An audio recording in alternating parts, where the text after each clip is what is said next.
Welcome back, everybody. So I'm sure you're all using some sort of newslettering platform to spread the news about your promotions. And I'm sure we all get annoyed when we get some newsletters. But to learn how to improve our newsletter game, today we have Tamara Gielen, hopefully I pronounced that correctly, from Belgium, that will be teaching us about newsletters. Tamara, welcome. Thank you. Thank you. And yes, you did. You did pronounce it correctly. Thank you. So, hi. So I'm going to be telling you a little bit about newsletters, and maybe let me give you a little bit of context of where I'm coming from. I sent my first newsletter out in 2001. That was a while ago, right? I sent it out via Outlook to 3,000 people in 6 batches and 500 names in BCC at the time, 2001. We did not have an email marketing platform. I was a webmaster. I was asked by our marketing person, can you create an HTML email and send it out? And I did, right? I made every mistake in email marketing in my career that you can possibly make because I never had any training. Nobody told me what to do. I was reading articles online. I was trying to figure out how to do this thing. And somehow I got passionate about it. I don't know why. I mean, email, it was just this channel. We were doing direct mailing before sending out, brochures and postcards and stuff. And this email thing is, it gave us so much feedback. It took us about 3 months to get blacklisted with one of our most important customers, right? Because Outlook is not the tool to send out email campaigns. I've learned a lot since. I've been teaching and I've been presenting best practices on email marketing for probably 15 years or more at the moment. I used to work as a consultant in email marketing, marketing automation, which was the next thing that followed. Like I said, it's what I've been doing for a while now. Now today, though, I'm not really working as an email marketing expert. I'm working for a 3D printing company as a business analyst. And today, what I do is actually build bridges between IT and marketing. And I don't know if you've ever read the book about men being from Mars and women being from Venus. IT is Mars, marketing is Venus. I try to help them understand each other, right? And in that context, we've implemented a huge marketing automation platform. I've trained the marketing people on using that platform. And basically, yeah, I just try to share knowledge as much as I can and with whomever I can, because if there's one thing that really drives me, it is sharing the knowledge that I have. So in this presentation today, you're going to get a lot of practical tips and tricks. You're going to get some inspiration on what you should be doing or could be doing, and a lot of insights on and on how you should be doing that. When it comes to newsletters, though, the term newsletter is very often used to just describe the whole bunch of email marketing. We're sending out a newsletter.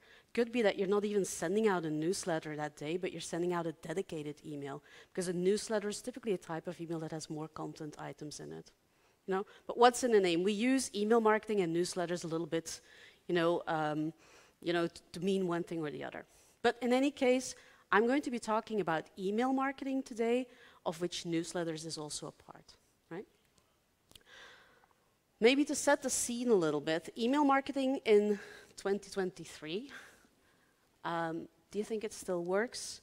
When I was starting in email marketing back in 2004, it was Google Reader and RSS feeds that were going to kill email. Then at some point it was MySpace that was going to kill email. I still don't understand how. Facebook, Twitter, TikTok, all those other channels, at some point, they would be the so-called email killer. People would not be using email anymore because all of those other channels existed. But today, if you look at how many people use email, you see that between 2021 and 2025, the prediction is really that that is going in an upwards line. People continue to use email. And of those 4 billion people that use email daily, they will have almost 2 accounts per person, right? Because there's like 8 billion email accounts out there. Now, from the people in the room here, who here has more than 1 email address? Maybe the other question to ask is there anyone that only has 1 email address, right?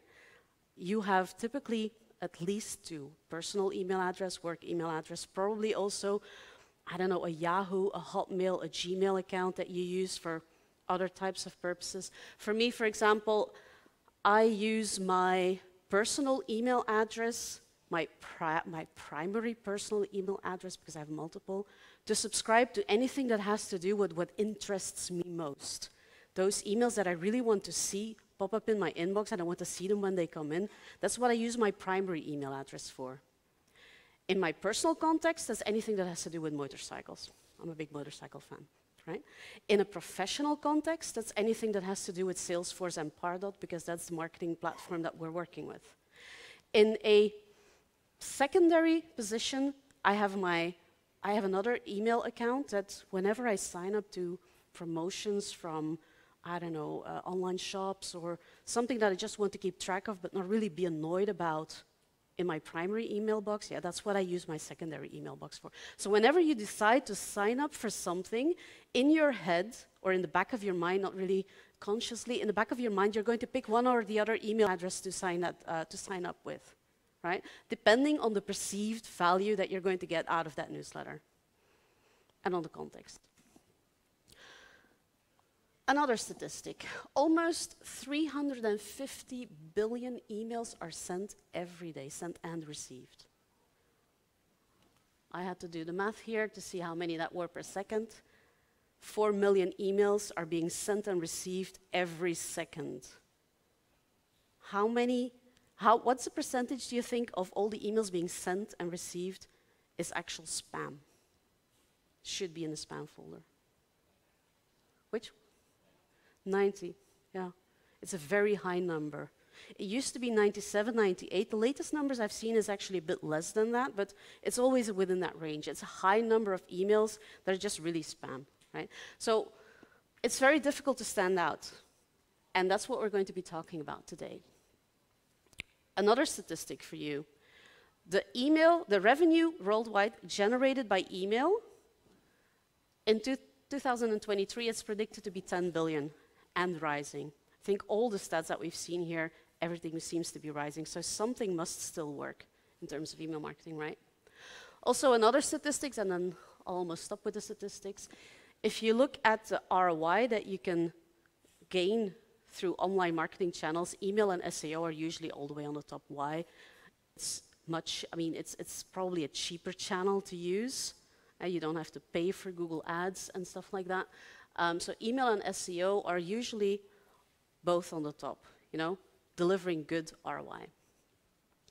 And Litmus asked a while ago to people, like, of all these channels that you see here, which of those you think still exist in 10 years? And if you see email, top left, 70% of people do believe that email still exists. Will email be used to have conversations with your mom or with your partner about what's for dinner tonight? No. Those are other channels that we'll use for those. But email is a channel that is being used for communications with businesses, in our work life and that kind of thing, that kind of context. Now, the big advantage that email has is we actually own the database. We don't have to pay to target a part of an audience. It's our audience, the data that we have on the people. We can do with it whatever we want. We can do bad things with it, we can do good things with it, but we own the database. It's a big advantage. The other advantage that we have is whenever we send out an email, I know who clicked when, on which link. I know if systems are all connected, right? My IT background these days. If all the systems are well connected, I know that from this person who received this email, they clicked on this link, they went to this page, they bought this, and they spent so much money, right? The whole process you can measure if all your systems are connected, right? So it's very powerful in that way. Now, if your email strategy is done in a good way, it will boost your brand awareness because you show up in the inbox. People see that name. Even if they don't open the emails, there is that visibility, right? In a second instance, it will also increase web traffic, right? So people click on your emails, they come to the website. So it's one of those channels that can help you drive traffic to your website. If done right, it will delight your audience. If done right, it will deepen the relationship with people. And it will, of course, ease people or your customers through the sales funnel, if done right, right? And email marketing, a lot of people think like, oh, it's easy. It just, you write an email, you send it out, and be done with it. But email marketing, in essence, is database marketing. If your data is good, if your segmentation is good, if you take care of all those little building blocks, those foundations, then your email marketing will be good. But if you spend a lot of time on crafting a really beautiful, sexy email, looks good, it feels good, but the audience is all wrong, it's never going to work, right? So I always say, like, your email doesn't even have to look sexy. As long as it's targeted to the right audience, it will work. It will probably work better if you spend some time designing it well, but the right audience is everything. So the topic of this presentation is generating leads with newsletters, right? So how do we do that? So I think in the beginning, it was mentioned, emails sometimes annoy us. I was talking to someone yesterday, and he said, like, I receive, so many emails, and of the 50 emails I will receive, I'll read only one. Because really, they annoy me. I don't want to see them. Now, what people really don't like is getting too many emails. What people don't like is getting emails too frequently. What people really don't like is getting boring and repetitive content. They don't want to receive things that they didn't sign up for. They don't like emails that are not clear about, what it is that you're trying to say. But above everything, I don't know if this thing works, irrelevant content. If the content does not interest me, I don't want to receive it. The frequency will annoy me, the amount will annoy me, everything about the emails will annoy me, right? Now, if you look at what makes people subscribe to newsletters, typically the first thing, discounts and promotions, always. That's like the #1 in every survey that is being done about why people subscribe. So people want to receive discounts and promotions. I'm not saying that you should be sending them discounts and promotions, right? But it's one of the reasons why people subscribe. They want to hear news and announcements from your company. They want to read anything that they can learn something from, educational content. They want to be inspired. But above all, they want it to be relevant, personally or professionally relevant to them. Right? And as long as your messages are very relevant, they provide good value, people don't really mind the frequency anymore because they know and they associate your emails with value. Right? I'm not saying that you should send out 3 emails a day, but in some cases you can really get away with sending an email a day. In other cases it would be, minimum frequency or maximum frequency would be once a week, once a month. Depends a little bit on the context. But as long as you provide good value, people will like you, right? They will like your emails, that's even better. Imagine, I've been sending you emails for a while, and the last 3 emails I sent you, they really were not interesting at all. What are you going to do with my 4th email that I send you? Are you going to open it? Are you going to ignore it? Are you going to unsubscribe? When do you unsubscribe from a newsletter that really doesn't interest you? How long does it take? How many emails do you receive from a company? 10? Is that like a limit that you have in your head, or it's just a number? Yeah, exactly. For me personally, I subscribe maybe twice a year. I'm like, God damn it, I'm receiving way too many emails. Every next email that's coming in that's not interesting, I'm unsubscribing. And I'll do that for a couple of days. And then I'm over it. And I think typically people stay subscribed for a very long time before they actually unsubscribe. They just will tune out. They will ignore your emails. They won't even, see them. Maybe they filter them even, put them in a folder or in the trash bin.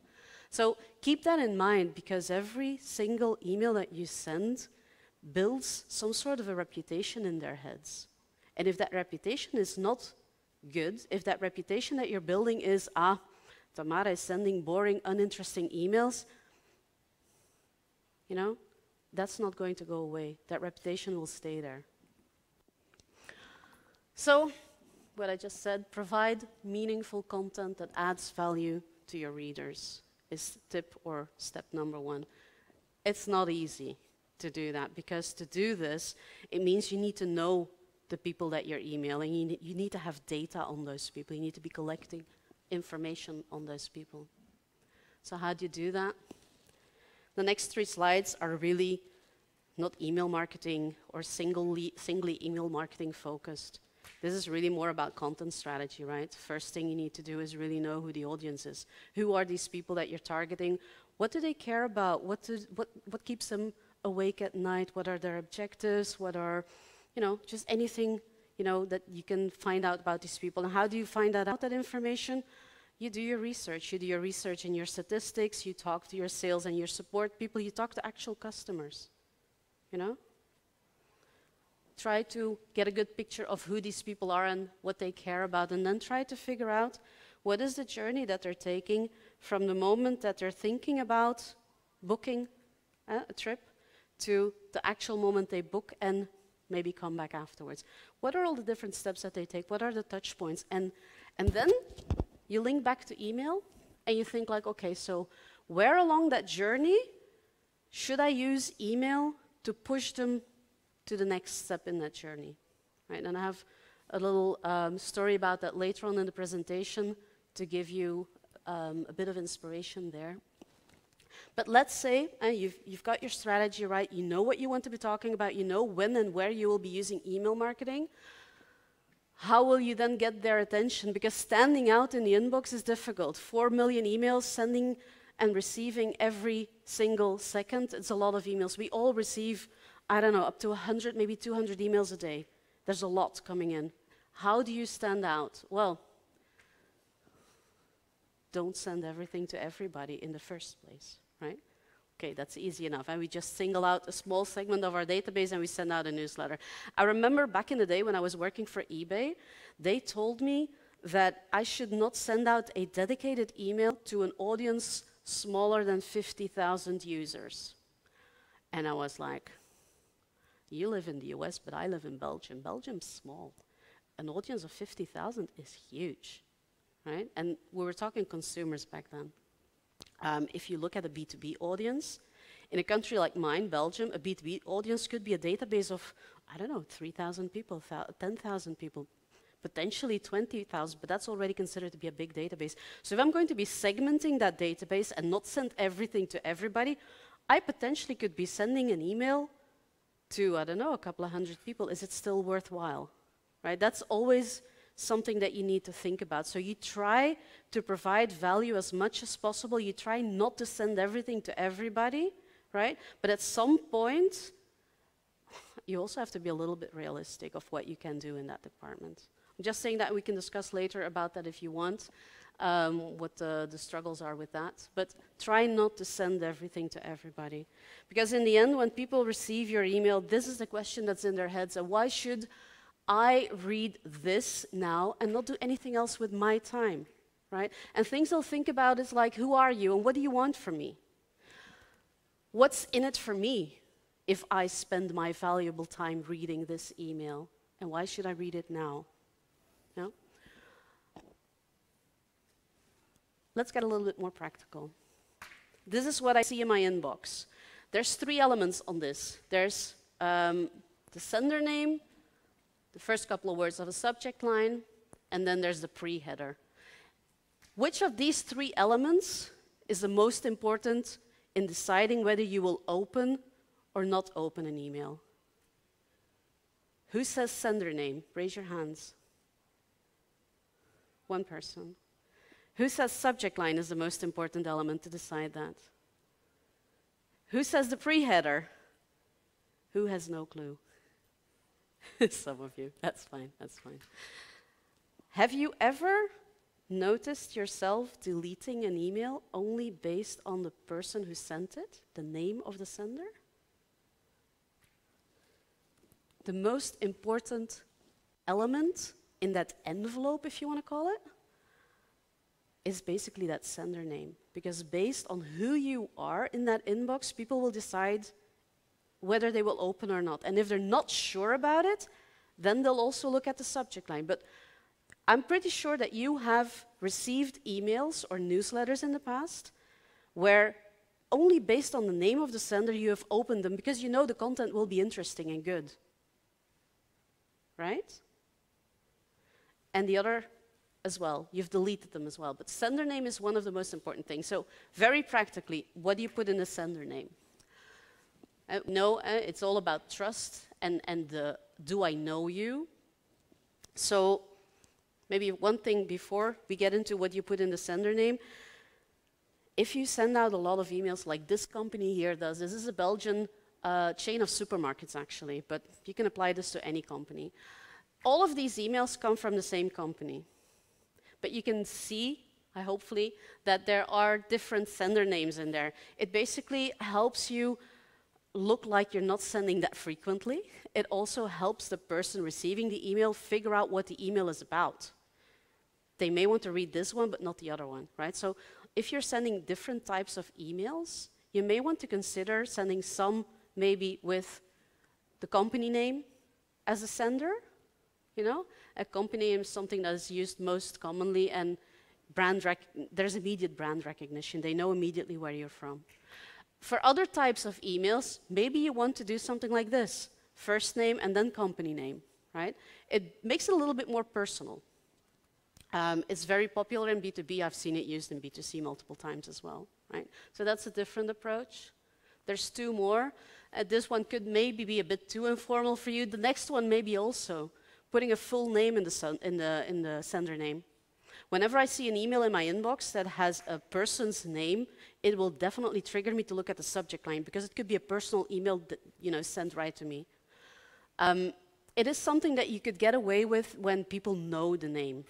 Again, it builds that recognition. If, for example, the name of the account manager, or the name of the agent that they typically work with, a person that they know, or if you're Elon Musk or John Bezos, that's a brand in itself.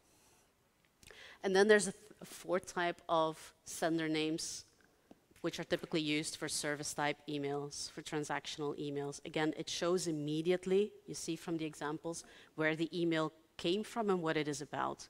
The last one, the one before last says GoDaddy, verleggingen, how do you say that in English? Extensions, right? Retour, sending something back from Amazon, support from another company, developer from Apple. So it tells a little bit more about the message. So those are the strategies that you can use for sender names.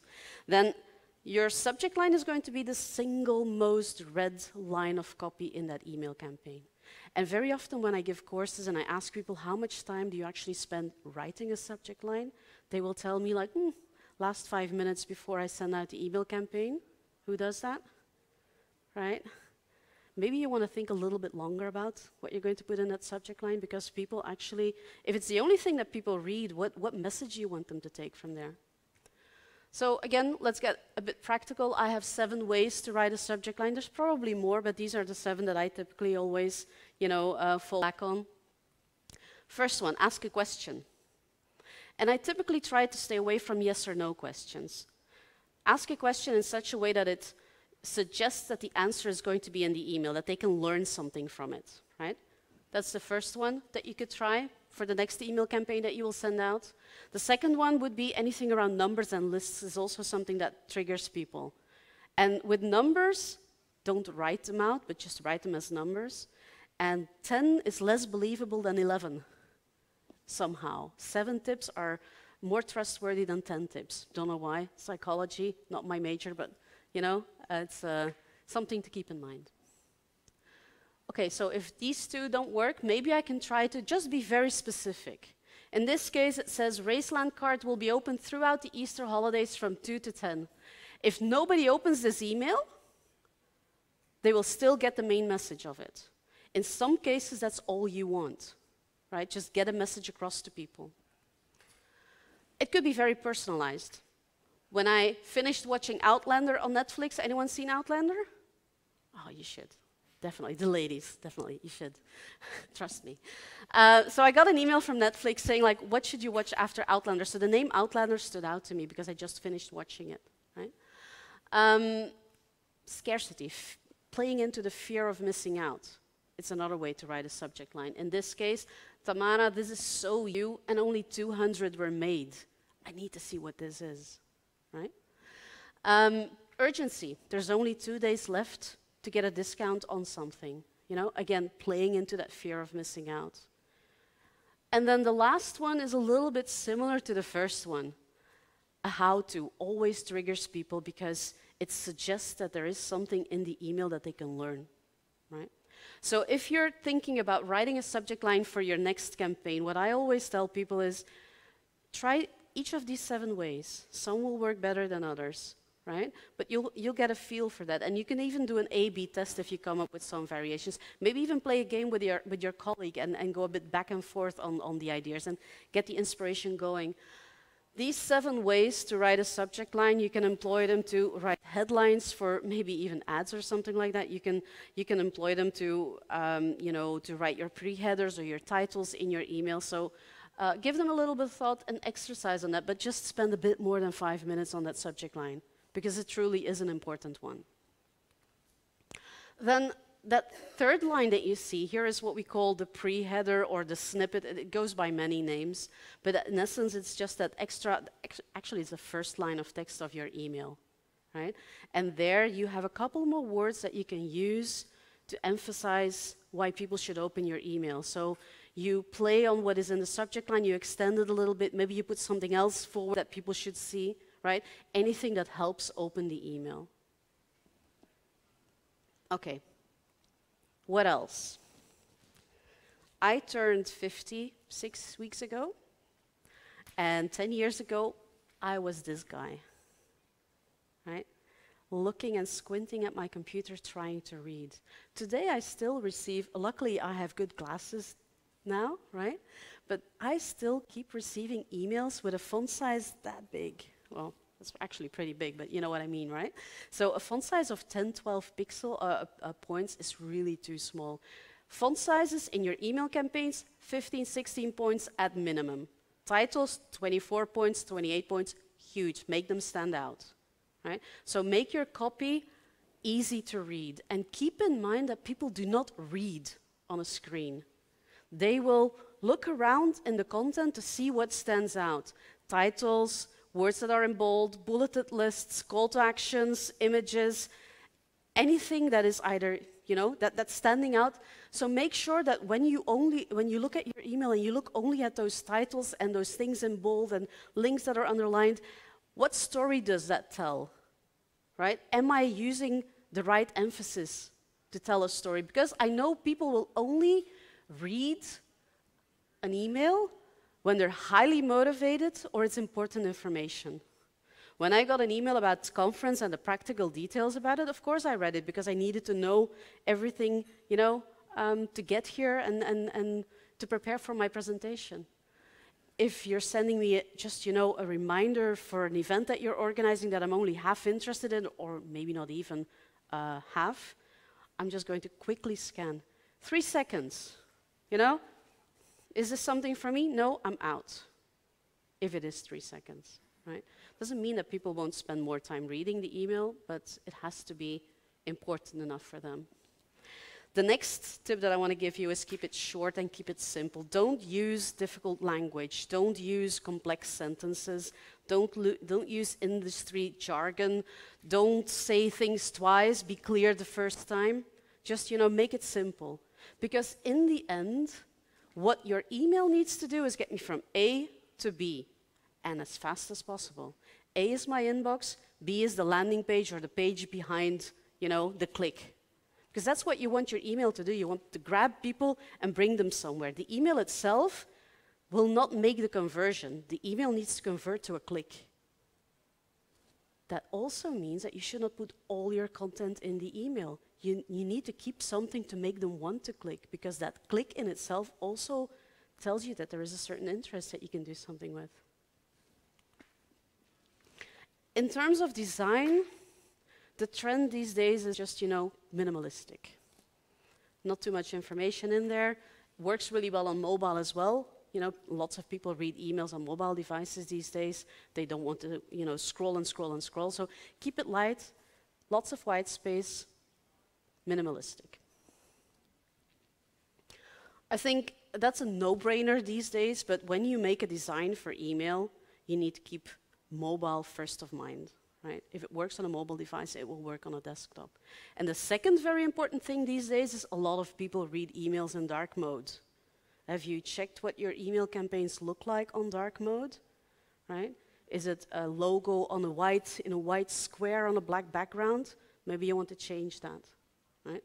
And that leads me basically to my next point, which is try not to develop your email, create your emails from scratch. Use templates. Because if you have a good template, you don't have to worry about your email being, mobile first or it being optimized for dark mode, because your template will be. You have a template developed that takes all of that, it takes care of all of that, takes care of your branding, takes care of your designs. You won't need to know any coding. Back in the day, I actually used to HTML code my emails. These days, a typical marketing person is not supposed to know HTML or will not know HTML. We were looking for someone that had coding skills and copy skills and design skills and all of that. You don't find those people very easily, especially the ones with coding skills. So make sure that your templates don't need coding skills. Another couple of tactics that I think you should include in your strategy is if you want people to subscribe to your newsletters, first of all, don't hide the newsletter on the website and make it prominent enough for them to see. And second of all, you need to sell the value of that content. Sign up to our newsletter is boring. What you want people to do is sign up, for example, like in this example here, stay up to date with the latest marketing, sales, and service tips and more. Describe the value of the content. Describe what they're going to be getting. And give them options. Like here, they have a couple of options. They can tell me what they're interested in seeing. Right? The second thing, this is actually I was looking for websites in the charter industry.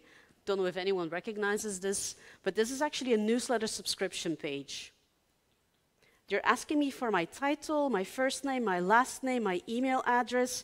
I need to confirm my email address. I need to give my phone number and my country and then a bunch of options.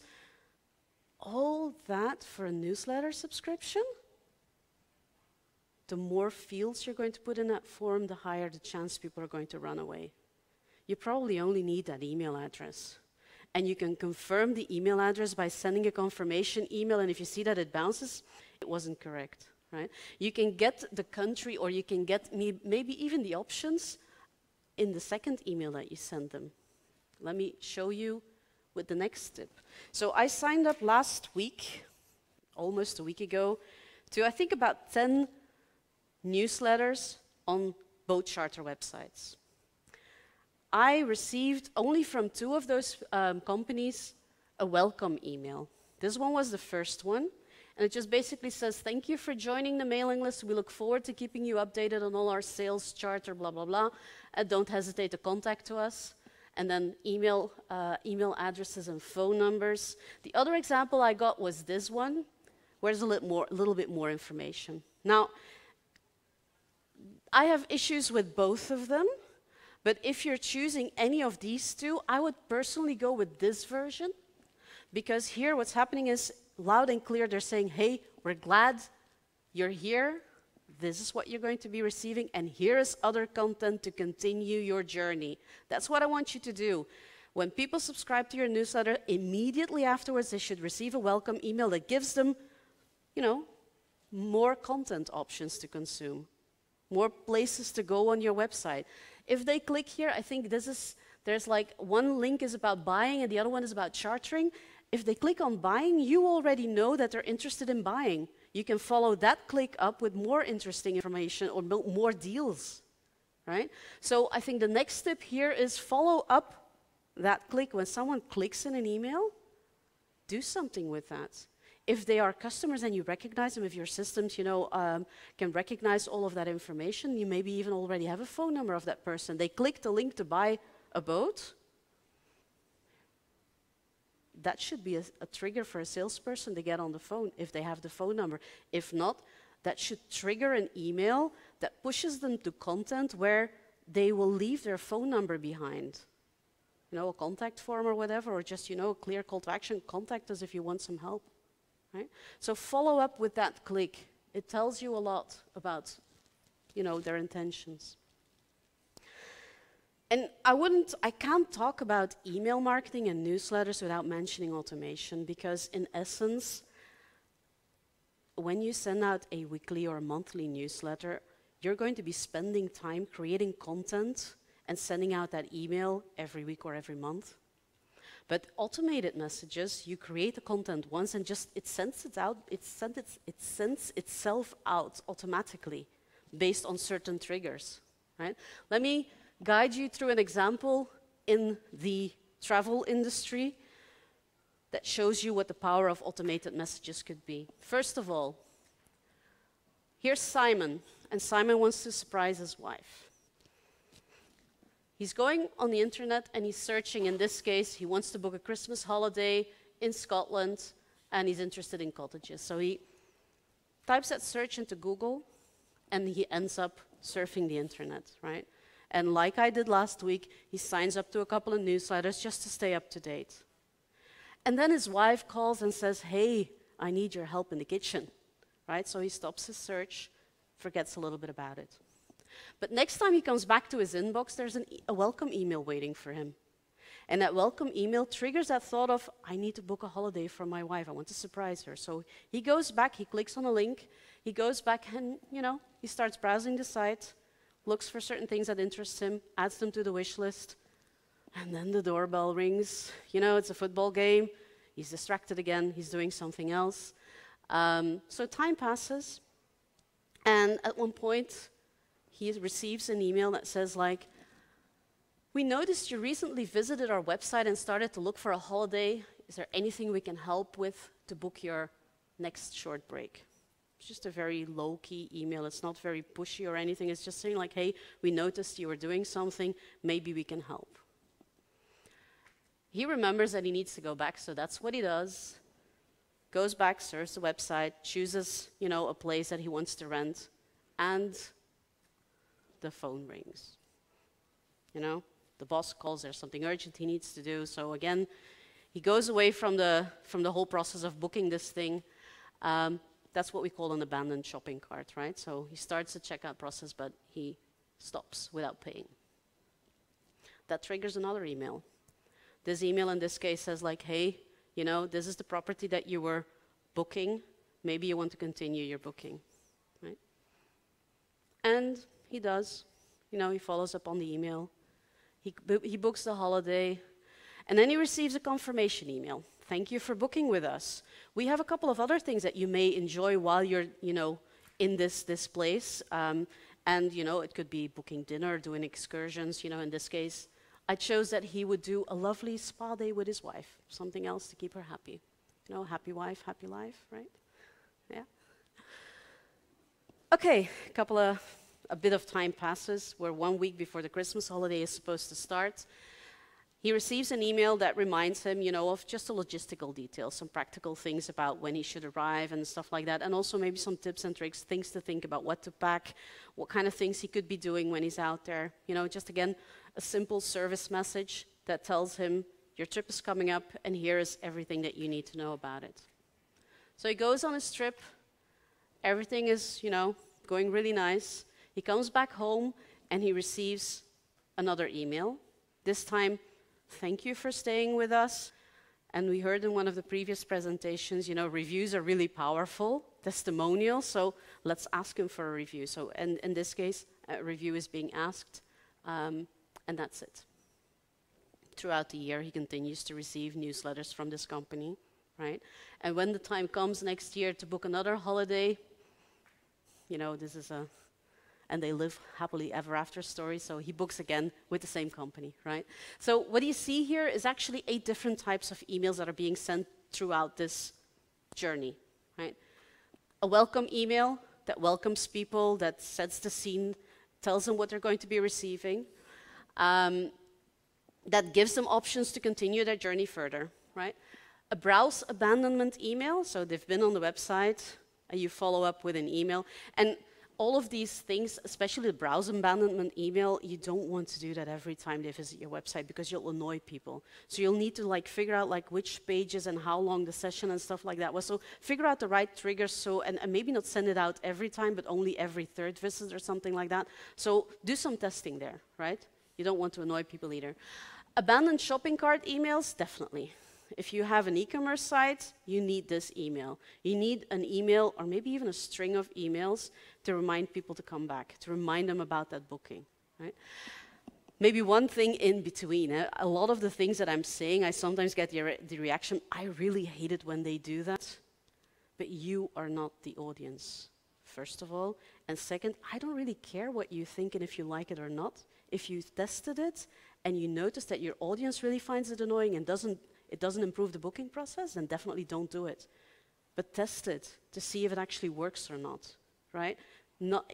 Don't make decisions just based on you know, subjective feelings about what you like or not like about emails. Confirmation email for sure, upsell, cross-sell opportunities there. Prepare your trip. Again, another opportunity to do upselling or cross-selling, or to just, you know, surprise and delight your customer.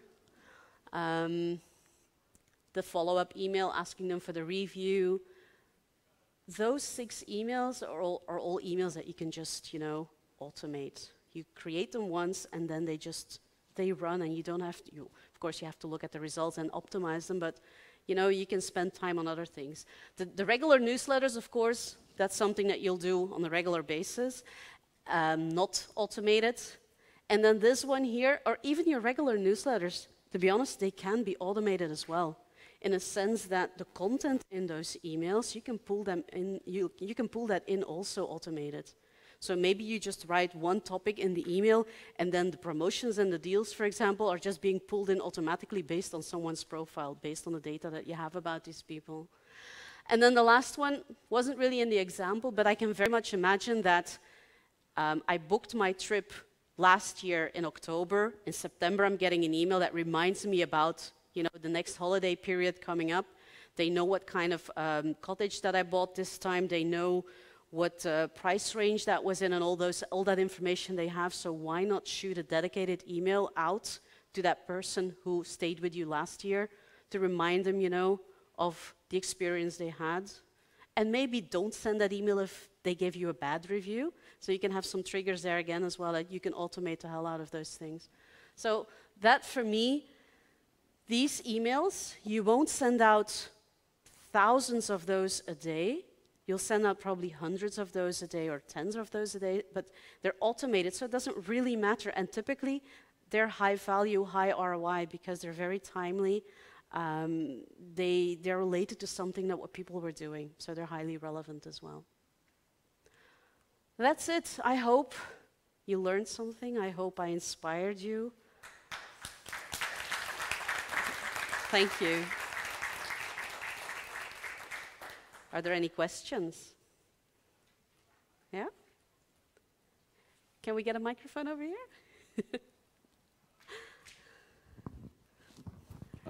Thank you, it was very inspiring, but I have a question. How do you deal with this blacklisting if your email is ending up in spam folder? Yeah. Well, first of all, I will try to figure out whether it's a technical issue.